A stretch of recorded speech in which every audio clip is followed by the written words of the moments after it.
Hello! Welcome back sa ating YouTube channel. This is Gabby's Vlog. Our latest vlog patungkol sa buwan ng January, makakaroon ng recap tayo. But subscribe na to our YouTube channel. Gusto ko mag-like, shares, comments, and views at aabuti ng 500. I-support natin sa ating social media account. Ating latest vlog. 306, episode 306. Ang title for latest vlogs, January 2025 Recap. Here's your vlog.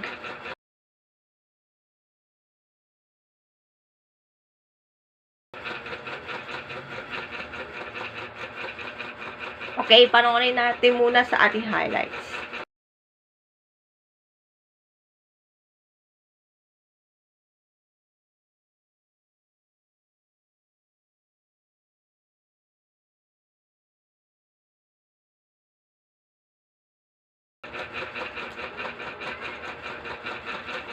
Okay, eto na. Ready ka na? Simulan na natin for our latest vlog. Sa TV, meron ding na-premiere week noong first week of January. Wow. Mga batang release nagsimula January 6. My Ilonggo Girl, January 13. My God. January 13. And Lolo ng January 20. Sa afternoon prime, Shiny Heritage ay natapos ng January 10. Tapos, January 17 ang Winter's War sa prime time.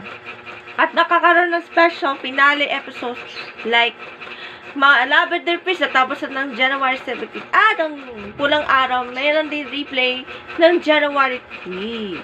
And of course, yung mga bagong shows ng prime times we have, aside from the 3 sa GMA Prime, mga Prinsesa ng City Jail.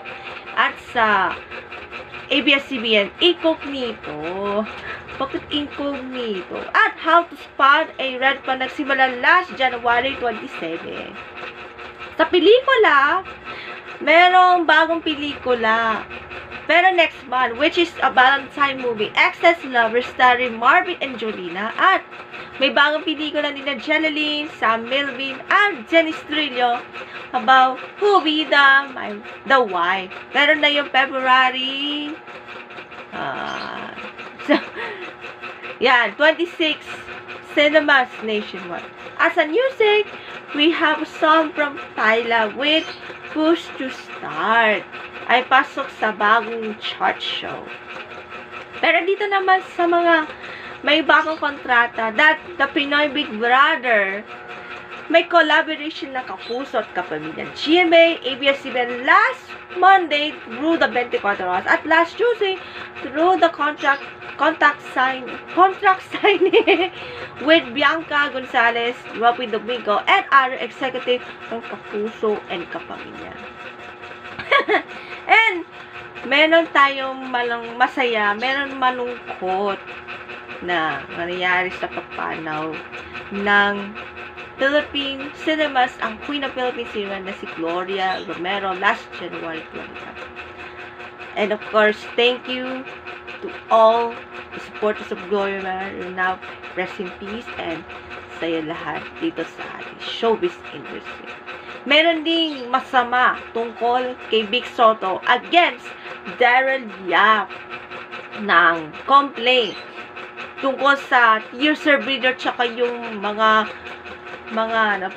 production materials para sa bagong pelikula ng Viva Films na The Rapist of Pepsi Paloma starring Ren Bustamante.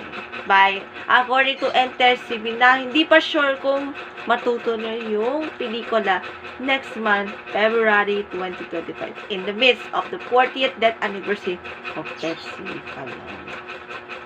And, of course, Chinese New Year na. Year of the Wood Snake na yung 2025. Kohe Pachoy sa lahat. And yan po for our highlights for the 2025 of January. Yan po for our latest vlog for today. See you next time. Bye. God bless.